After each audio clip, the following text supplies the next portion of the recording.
দে দে মনে কর না, মনে কর না।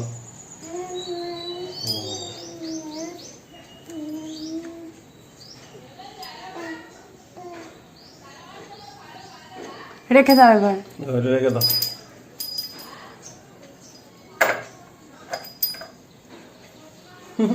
শোনো শোনো।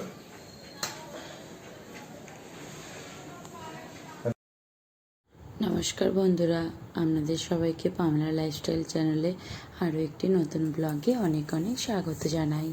আশা করি আপনারা সবাই খুব ভালো আছেন, আমরাও প্রত্যেকে খুব ভালো আছি। এই যে সকালে সব কিছু কাজ সারা নেওয়ার পর আপনার দাদাভাইকে বললাম তুমি তাহলে স্নান করে নিয়েছো, পুজোটা করে নাও। তো আপনার দাদাভাই পুজোটা করে নিল। আর যেহেতু এটা আমি বৃহস্পতিবারে ভিডিওটা করে রেখেছি, সেই ভিডিওটা আপনাদের সঙ্গে শেয়ার করছি। তারপরে আমি কি করলাম, একটু চা করে নিলাম। তো চা আগেকার মেয়ের একটুখানি বাসি দুধ ছিল, সেই দুধটা দিয়ে একটুখানি চা করে নিলাম। বলুন না, শুধু ফেলে দেবো কেন? মধ্যবিত্ত ঘরেতে ওইটাই এখন অনেকটা। তাই আমাদের দাদাভাইকে দিলাম। সচরাচর আমাদের দাদাভাই না দুধ চা জিনিসটা পছন্দ করে না, কিন্তু আজকে বললাম যে একটা দিন খাও না, সকালের দিকে খাবে তো খাও না, কেন কিছু হবে না। এই যে মেয়েকে নিয়ে সঙ্গে করে একদম বসে পড়েছি। মেয়েকে আগে সেরেলাক খাইয়ে দিয়েছি, তো মেয়েকে সেরেলাক খাইয়ে দিয়েছি। আর এদিকে দুজনের জন্য চা নিয়ে বসে পড়েছি 2 কাপ। কিন্তু কাপগুলো না আমাদের খুব ভালো লাগে, তো আমাদেরকে তো আগেই বলেছি যে কাপগুলো একটা দিদি ভাই আমাদের কার্তিক পুজো উপলক্ষে ইনভাইট করেছিলাম, পাশে থাকতো তখন ঘর ভাড়ায়, তো ওই তখন আমাদেরকে উপহার দিয়েছিল। এখন তো আমরা অন্য জায়গায় ঘর ভাড়া নিয়ে চলে এসেছি, তো তারাও তাদের গ্রামে চলে গেছে। এই দেখুন একটু করে চুমুক নিচ্ছে, আর এই যে বসে গল্প হচ্ছে। আর এই যে মেয়েকে বলছি, মা একটু তুমি একটু হাই করে দাও। দেখবেন ও নিয়ে থেকে এত সুন্দরভাবে ক্যামেরার দিকে তাকাবে, আপনি না হেসে পারবেন না, যেন কত মনে হয় পাকা বুড়ি একদম। এই দেখুন কি সুন্দর তাকাচ্ছে, দেখেছেন মুখটা করে, এত কিউট লাগে কি বলবো দিদি ভাই। আর এখন তো এই কথা বলতে শিখছে, আর ওই কথাগুলো খুব ভালো লাগে। আন্টিকে বলবো আন্টি আন্টি, বড় মাকে বললো বম্মা বম্মা, খুব ভালো লাগে। আর এই যে সে খেলছে কি সুন্দর। আসলে প্রত্যেকটা দিনই তো বলতে গেলে ওর বাবাকে পায় না, পায় শুধু আমাকে, এবং যারা পাশে থাকে তারা খুবই ভালো, তাদের বাড়িতে গিয়ে খেলে আর করে, কিছু বলে না। তারা আবার ডাকতে আসে, খুবই ভালোবাসে, কিন্তু হলো পাপাকে তো আর পায় না। ওই জন্য আজকে ওর পাপা আজকে ছুটি নেয় সপ্তাহে একটা দিন করে। আর যদি কোনো এমার্জেন্সি কাজ থেকে থাকে তাহলে আজকে দিনটা স্কিপ করে অন্য দিনে ছুটিটা নিয়ে নেয়। বা ঘরে ধরুন হয়তো কিছু কাজ আছে বা কোথাও যাওয়ার আছে, তো সেদিনকে ছুটিটা নিয়ে নেয়, আর যে কোনো একদিন সে তার বদলে কাজটা করে দেয়। মোট কথা উইকে একটা দিন আপনাদের দাদাভাই ছুটি পায়। আর এই যে এইদিকে একটু গরম গরমে তো বললো যে কি খাবে বলো, নাহলাম একটু লাউ নিয়ে আসবে বাজার থেকে। তার আগের দিন তো দেখতেই পেলেন লাউ নিয়ে এসেছিলো, সেই লাউটা দিয়ে ঝোল করলাম। আমাকে বলছিল এত সুন্দর হয়েছে লাউটার ঝোলের রেসিপিটা শেয়ার করো নি। আমি যে আর একদিন নিয়ে আসবে কোনো, আমি শেয়ার করব। আসলে বাচ্চা নিয়ে তাড়াতাড়ি করে রান্না মানে ঠিক খুব ব্যালেন্স করে করে উঠতে পারে না। তারপরেও খুবই দুষ্টুমি করে, স্ট্যান্ডটা ধরে ধরুন টানে আর করে। ওই জন্য আর বেশি রিস্ক নিই না, যখন একটু শান্তই থাকে তখন একটু ভিডিও করে নিই। আর এই যে আমি ওইদিকে রান্না করছিলাম, এদিকে আনাজগুলো কেটে রেখেছি, আমি জানি এসে তুলবো, তাড়াতাড়ি করে উঠে গেছি। আর এই যে উনি এখানে জল ছিল, সেই জলটা ফেলে আনাজগুলোর সঙ্গে নিয়ে কেমন দুষ্টুমি করেছেন দেখেছেন। আর ওইটা কী গান আসছে বলুন তো, আমার মেয়ের ফেভারিট গান মালতী মাসি। ওই গানটা একটু চালিয়ে দিলে, ওই গান কেন এমনিতেই যে কোনো গানেতেই চালিয়ে দিলে নাচতে শুরু করে দেয়, কিন্তু ওই গানটা হলো বেশি ওর ভালো লাগে। আর এই যে তো কড়াই এদিকে আবার ছোটো কড়াটা বসিয়ে দিয়েছি, দুটো কড়াতে না করে করলে না একটু বেশি দেরি হয়ে যায়, আর আমার দেরি করে রান্না করতে ভালো লাগে না। কড়া গরম করে একে একে মাছগুলো ভেজে নেব। এখন যেহেতু তো ফ্রিজ আছে, তাই পরিমাণ মতন যতটুকু লাগে রোজগারের মাছ ততটুকু বার করে রান্না করি।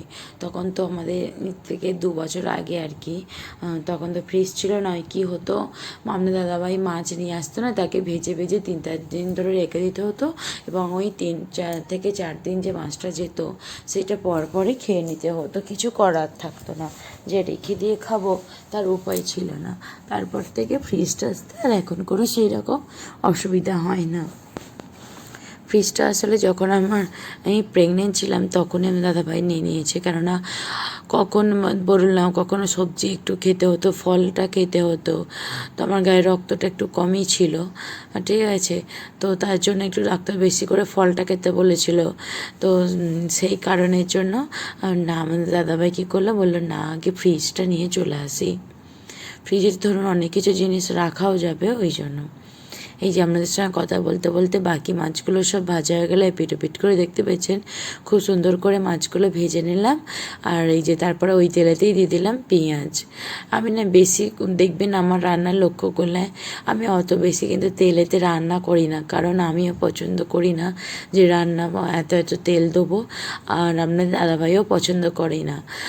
আমি দেখবেন আমি রান্না করলে একটু মশলাপাতিও খুব একটা বেশি সব কিছুতে দিই না, কারণ একটু মনে হয় হালকা পাতলা রান্না করলেই মনে হয় ভালো। হ্যাঁ, হয়তো একটু মাংসটা তো একটু রিচভাবে বানাতেই হয়, মাংসটা নাহলে ভালো লাগবে না সব কিছু মশলাপাতি না দিলে।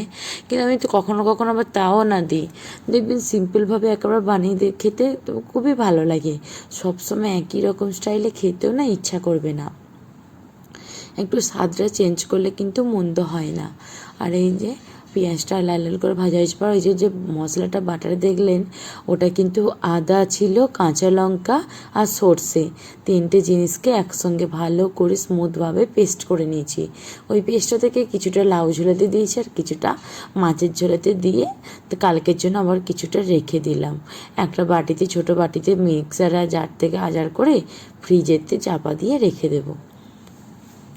আমি এইভাবেই রান্না করে থাকি, তাতে কি হয় অনেকটা আমার লাভবানও হয়, মাস শেষে অনেকটাই উপকারিতা পাই। আর এই যে টমেটো, আদা, রসুন, মানে রসুনটা তো দিই না, আদা, কাঁচা লঙ্কা, সর্ষে এবং ওই পেঁয়াজের সঙ্গে ভালো করে কি করতে হবে, মশলাটা কষে নিতে হবে তেল ছাড়া পর্যন্ত। তো আমার তো খুব সুন্দর করে তেল ছেড়ে দিয়েছে। তারপর আমি জল দিয়ে একটুখানি ফুটিয়ে নিলাম, ফুটিয়ে নেওয়ার পরে এরপর একে একে ভেজে রাখা মাছগুলো তুলে দিতে হবে। এই দেখুন, আমি একটুখানি চেষ্টা করছি, আর যদি কিছু ভুল হয়ে থাকে তো অবশ্যই একটুখানি মানে ঠিকঠাক করে দেবেন, কারেকশান করে দেবেন, আর মাপও করে দেবেন, কারণ আমি তো সেরকম অভ্যস্ত নই, আস্তে আস্তে অভ্যস্ত হতে হবে। তো দেখতে ভালো লাগছে কিনা বন্ধুরা বলবেন তো, এই যে রিং লাইটে যে ভিডিওটা বানাচ্ছি, মানে দেখতে কি কোনো সমস্যা হচ্ছে বা অনেকটা দূর হয়ে যাচ্ছে কিনা, কোয়ালিটি ভালো হচ্ছে কিনা, তা আপনারা অবশ্যই একবার জানাবেন। এই যে মাছটা আবার এক পিঠ ফুটে যেতে আবার ও পিঠ পাল্টে দিয়ে ফুটে যাওয়ার পর চাপা দিয়ে দিলাম। এই দেখুন কতটা জুসটা টেনে নিয়েছে দেখতে পাচ্ছেন। দেখুন আমি একটু ওই জন্য আপনাকে তুলে দেখালাম। এই যে মেয়ের জন্য খাবার বেড়ে নিয়েছি, একটু লাউ ঝোল নিয়ে নিয়েছি, আর এই যে 1 পিস মাছ নিয়ে নিলাম। যতটা খাবে, কিন্তু প্রতিদিন এরকম অভ্যাস করে রাখাটা খুবই উপকার হয়, কারণ ধরুন এবার তো বড় হচ্ছে, এবার তো আমরা ধরুন দেশিতে। এই দেখুন বিকেলবেলা উঠে দেখি না জামা কাপড় তুলতে এসেছি, দেখি না এত বৃষ্টি হয়েছে। তা বন্ধুরা ভিডিওটা এখানেতেই শেষ করছি। আশা করি আপনাদের ভিডিওটি অনেক অনেক ভালো লেগেছে, তাই একটি লাইক, একটি কমেন্ট আর একটি শেয়ার করবেন। আর চ্যানেলে নতুন হলে চ্যানেলটি অবশ্যই সাবস্ক্রাইব করে পাশে থাকা বেল আইকনটি ক্লিক করে রাখবেন। ভালো থাকবেন।